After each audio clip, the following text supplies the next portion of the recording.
5 आदतें जो हमारी जिंदगी को मुश्किल में डाल रही है, हमारी परेशानियां और असुविधाएं बढ़ा रही है, उनके बारे में आज हम जानते हैं। Stay tuned. Hello all. जिंदगी को बेहतर बनाना, सुविधाओं से भरपूर बनाना और परेशानियां ना हो ऐसा बनाना कौन नहीं चाहता। हम आप सभी। लेकिन कुछ आदतें ऐसी हैं जो हमारी इन इच्छाओं को पूरा नहीं होने देती। जानते हैं उन आदतों के बारे में।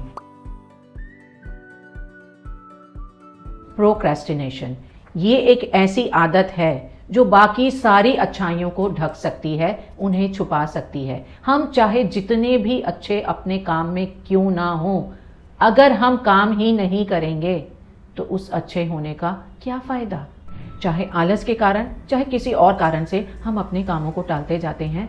इसे ही हम प्रोक्रेस्टिनेशन कहते हैं। ये टॉपिक इतना बड़ा है कि इसे एक वीडियो के सब टॉपिक में नहीं रखा जा सकता। इसे खुद अपने लिए एक पूरे वीडियो की ज़रूरत है। पर ये जान लें कि प्रोक्रेस्टिनेशन टालम टोल ही हमारी ज़िंदगी में जहाँ हम अटके हुए हैं, हमें जो परेशानियाँ हैं, उसका सबसे बड़ा कारण है।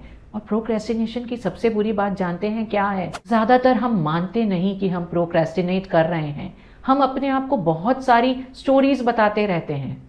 अवेयर हो जाएं कि आप खुद से क्या स्टोरीज बता रहे हैं अपने प्रोक्रेस्टिनेशन की वजह की। आपने कुछ करने के लिए डिसाइड किया, एक्सरसाइज ही ले लेते हैं। अगर आपने आज एक्सरसाइज नहीं किया तो आप खुद को इतनी वजह देंगे एक्सरसाइज ना करने की जिनसे आपका दोष बिल्कुल नज़र ना आए, प्रोक्रेस्टिनेशन बिल्कुल भी सामने ना आए। आप खुद से कहेंगे मुझे उठने में लेट हो गई थी, मुझे ऑफिस का बहुत ज़रूरी काम करना था, मेरा एग्ज़ाम आने वाला है, मेरे घर का इतना काम पड़ा है। खुद ही सेल्स पर्सन बन करके आप अपने प्रोक्रेस्टिनेशन को खुद को किन शब्दों के साथ सेल कर रहे हैं। आप चेक करें आपकी सेलिंग टेक्निक्स क्या है। जब आप सेलिंग टेक्निक्स समझ जाएंगे तो आपको पता होगा उस परचेज को कैसे अवॉइड किया जाए। प्रोक्रेस्टिनेशन की एक बहुत बड़ी वजह है माइंडलेस सोशल मीडिया। ये इस तरह से डिज़ाइन की गई है कि हमें पता ही नहीं चलता हमने कितना समय इस पर लगा दिया। मेरे साथ एक इंस्टाग्राम रील शेयर हुई, मैंने वो देखी, मैं कभी भी उस पर नहीं रुकूंगी। नेक्स्ट नेक्स्ट नेक्स्ट, मुझे पता ही नहीं चलेगा कब बहुत सारा समय बीत जाएगा। ऐसा नहीं है कि आप सोशल मीडिया पे कुछ काम का नहीं देख सकते या कुछ ऐसा नहीं है जिसका इस्तेमाल आप अपनी ज़िंदगी में करके अपनी ज़िंदगी को आसान अच्छा बना सकते हैं। पर ज़्यादातर इस तरह के कंटेंट से सोशल मीडिया भरा हुआ रहता है कि आपको कुछ दिमाग को इस्तेमाल करने की ज़रूरत नहीं, आप सिर्फ उसे इंजॉय करेंगे, आपको डोपामीन किक मिलेगा। आप अवेयर हो जाएं। अगर आपको सोशल मीडिया करना है तब आप अपने लिए समय सेट करके उस पर करें।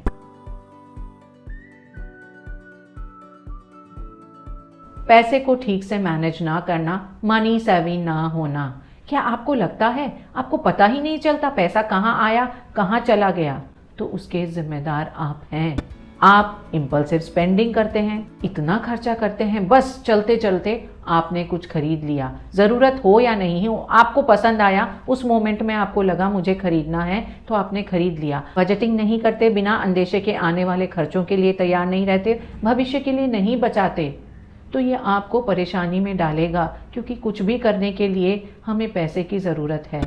पैसे को ही हम ठीक से ना समझें तो हम अपनी सारी ज़रूरतों को कैसे पूरा करेंगे। कई बार हम पैसे को ठीक से मैनेज इसलिए नहीं कर पाते क्योंकि हमारी ओपिनियन पैसे के बारे में सही नहीं रहती, और ज़्यादातर इसके लिए बचपन जिम्मेदार होता है। अपने बचपन में अगर आसपास के वातावरण में यही सुना है कि पैसा मुश्किल से आता है, पैसा टिकता नहीं है, तो ये आज भी जब हम अपने पैसे को हैंडल कर रहे हैं, ये बिलीफ हमारे एक्शंस को इन्फ्लुएंस करता है।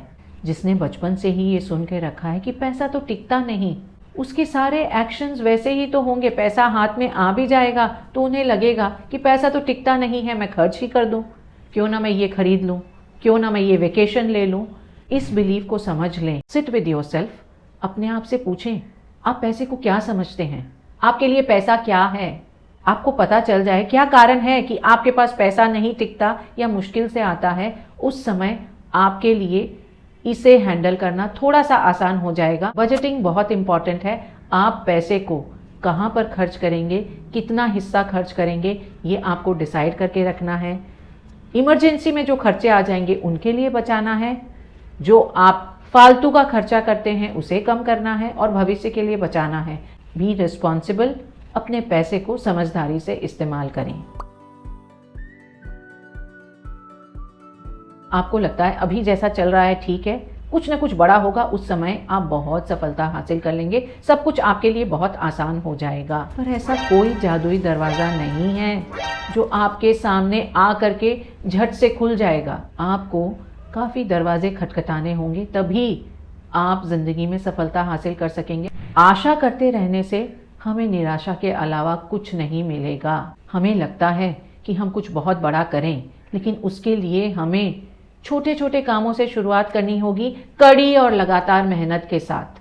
किसी को अगर ऐसा लगता है कि वो टैलेंटेड हैं, उनके लिखने की शैली अच्छी है, वो एक अच्छी किताब लिख सकते हैं और वो अपॉर्चुनिटीज़ का वेट करेंगे, उस मैजिकल आइडिया का वेट करेंगे जिनसे वो बहुत अच्छी किताब लिख सकते हैं। वो मैजिकल आइडिया आ भी गया तो उनकी स्किल, उनका टैलेंट तो इस्तेमाल ही नहीं हुआ, वो बढ़ा ही नहीं। हो सकता है पहले जो था उससे कम हो गया है। वो क्या उस अपॉर्चुनिटी को अपने फ़ायदे के लिए इस्तेमाल कर पाएंगे?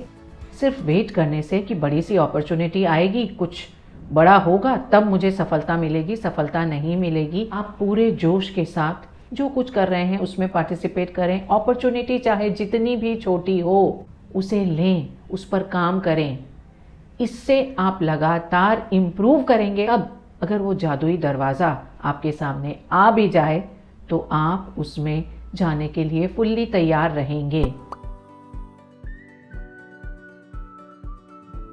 बहुत जल्दी हार मान लेना। आप कुछ भी शुरू करते हैं बहुत उत्साह के साथ, उतनी ज़ील, आपको लगता है बस आप पूरा ही कर लेंगे, आपको लगता है सब कुछ संभव है और उस समय आप दिन रात एक करके बहुत मेहनत कर रहे होते हैं। लेकिन पहली अड़चन आती है, पहली क्रिटिसिज्म आती है और आपको लगता है आपसे तो नहीं होगा। किसी काम करते वक्त जब कोई बड़ी अड़चन आती है तो हमें ऐसा लगता है कि इससे बड़ी मुश्किल तो हो ही नहीं सकती, इसे तो पार ही नहीं किया जा सकता। थोड़ा हिम्मत के साथ डटे रहने पर ही हम आगे बढ़ सकते हैं।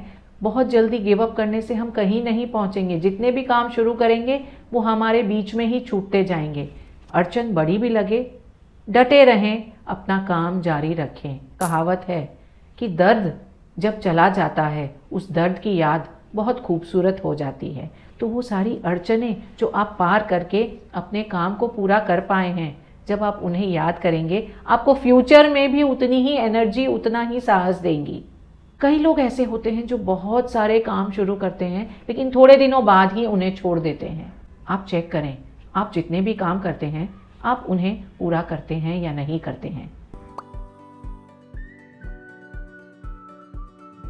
आंखों के सामने है उसे इग्नोर करना, ऑब्वियस पर ध्यान ही नहीं देना। हमें लगता है ज़िंदगी में कुछ इम्पॉर्टेंट है, कुछ बड़ा है, तो वो बहुत कॉम्प्लिकेटेड होगा, बहुत सोफिस्टिकेटेड होगा, कॉम्प्लेक्स होगा।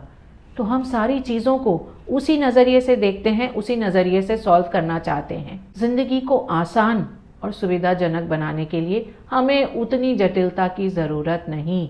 कई बार बहुत सिंपल चीज़ों में ही सॉल्यूशन होता है, हमारी आँख के सामने होता है और क्योंकि हम बहुत मुश्किल चीज़ों को खोज रहे हैं, उन्हें सॉल्व करने की चेष्टा कर रहे हैं, वो साधारण सा सॉल्यूशन, वो आसान सा स्टेप हमें नज़र ही नहीं आता। जस्ट इमेजिन वो सारे समय जब आपकी छोटी छोटी चीज़ें आप कहीं इधर उधर रख देते हैं, आपको नहीं मिल रही होती, आपके चश्मे, चाबियाँ, रिमोट्स, आप सारी जगह खोज रहे होते हैं और ऐसी ऐसी जगह खोजते हैं जहाँ चांस भी नहीं है आपने रखा है, लेकिन आपको लगता है कि कहीं ऐसी ही जगह पे मिलेगा। ज़्यादातर हमारी आंखों के सामने ही होते हैं पर हमें नज़र नहीं आते। क्यों? क्योंकि हमने उधर ध्यान ही नहीं दिया, हमें लगा बहुत आसान है ये तो। हमारी ज़िंदगी के सबसे बड़े चेंजेस बहुत छोटी छोटी चीज़ों से आते हैं। अपनी छोटी छोटी आदतों को चेंज करके आप अपने पूरे रूटीन में चेंज ला सकते हैं। इसलिए हमेशा ध्यान रखें आपके सामने क्या है और आप उसे अपने फ़ायदे के लिए कैसे इस्तेमाल कर सकते हैं। सिंपलिसिटी में ही आप सॉल्यूशन खोजने की चेष्टा करें। अगर वो ना काम करे तब आप कॉम्प्लेक्सिटी की तरफ जाएं, पर हम ज़्यादातर इसका उल्टा कर रहे होते हैं। 5 हैबिट्स जो आपकी ज़िंदगी को मुश्किल में डाल सकती है, आपके लिए परेशानियों का कारण बन सकती हैं। प्रोक्रेस्टिनेशन, पैसे का ठीक से मैनेजमेंट ना करना, एक बड़े ब्रेक का वेट करना और थोड़ी सी मुश्किल आते ही मैदान छोड़ देना, आसान सॉल्यूशंस, सामने की चीज़ों को ना देखना। आप अब तक इस वीडियो में बने रहे, थैंक यू सो मच। इस वीडियो को सबके साथ शेयर करें। Tune in for my next one. Till then it's Varsha saying bye bye.